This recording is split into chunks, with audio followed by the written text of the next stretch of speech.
నిజానికి ఈ లోకములో, ఈ సృష్టిలో, ఈ ప్రపంచంలో ఏదైతే ఉందో అది దేవునిదే. మనం అనుభవిస్తున్న ప్రతిదీ దేవునిదే. మనం తింటున్న ప్రతిదీ దేవుడిదే. మనం జీవిస్తున్న ఈ భూమి దేవుడిదే. మనం నివసిస్తున్నటువంటి ఆకాశము క్రింద మనం నివసిస్తున్నాం. ఆకాశము దేవునిదే. ప్రతిదీ దేవుడిదే.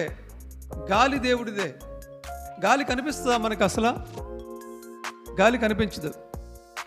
గాలి ఎక్కడి నుంచి వస్తుందో ఎవరు కనిపెట్టలేదు. ఇప్పుడు వెలుగు ఉందండి, ఎక్కడి నుంచి వస్తుందంటే సూర్యుడి నుండి వస్తుందని చెప్తారు.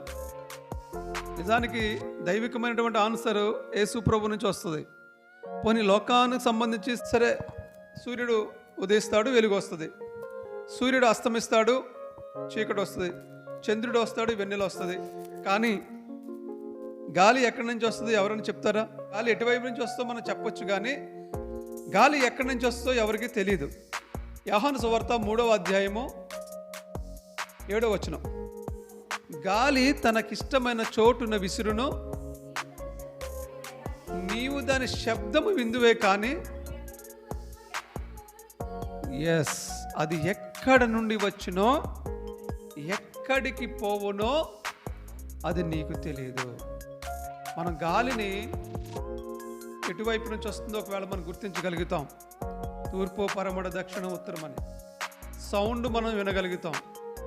పెద్దగా సౌండ్ వస్తుంది, కానీ అది ఎక్కడి నుండి వస్తుంది, తర్వాత మళ్ళీ ఎక్కడికి వెళ్ళిపోతుంది ఎవ్వరికీ తెలియదు. దేవుడికి మనుషులంటే ఎంత ప్రేమ అంటే ఆయన శిక్షిస్తాడు కానీ రక్షిస్తాడు. కోపం చూపిస్తాడు కానీ ప్రేమిస్తాడు. కొన్ని డిసీజెస్ వస్తున్నాయి లోకం మీద ప్రజలకి. ఒక్కొక్క సందర్భంలో ఒక్కొక్కటి వస్తుంది లోకంలోనికి.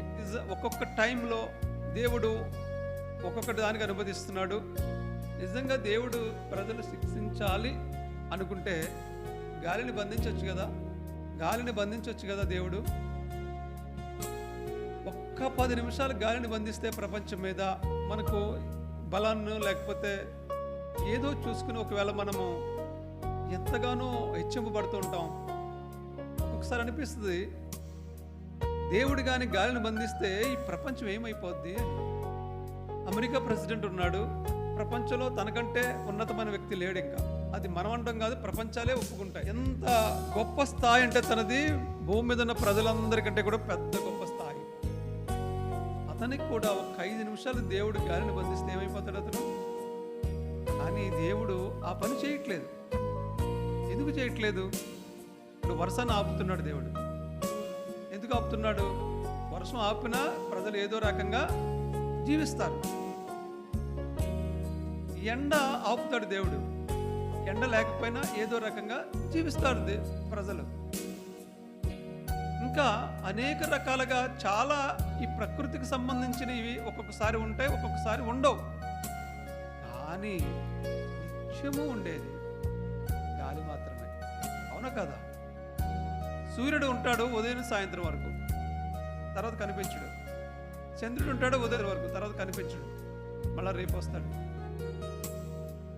అగ్గి మనకు కావాల్సి వస్తుంది, లేకపోతే లేదు. ఏదైనా ప్రకృతికి సంబంధించిన పంచభూతములు ఉన్నాయి. పంచభూతాల్లో గాలి, భూమి, ఆకాశము, నీరు, నిప్పు, గాలి 5 ఉన్నాయి. సరే, భూమిని దేవుడు స్టాండర్డ్గా ఉంచేశాడు, ఆకాశంలో దేవుడు స్టాండర్డ్గా ఉంచేశాడు. అవి కనిపిస్తాయి మనకి.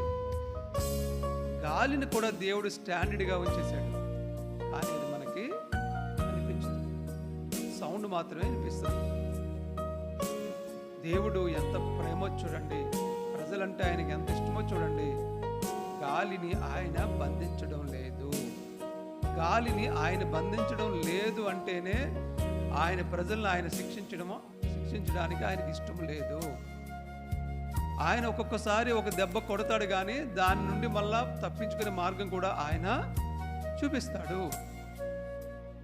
అందుకే దేవుడు పూర్వ దినాల్లో ఆదికాండంలో జలప్రళయం రప్పించినట్లుగా మరి ఎన్నడూ కూడా ప్రజల మీదకి నేను ఏమి రప్పించినని ఆయన అప్పుడు పశ్చాత్తాపడ్డాడు. కనుకనే ప్రజలంటే దేవునికి ఇష్టం కనుకనే ఇప్పుడు కూడా గాలిని బంధించడు ఆయన.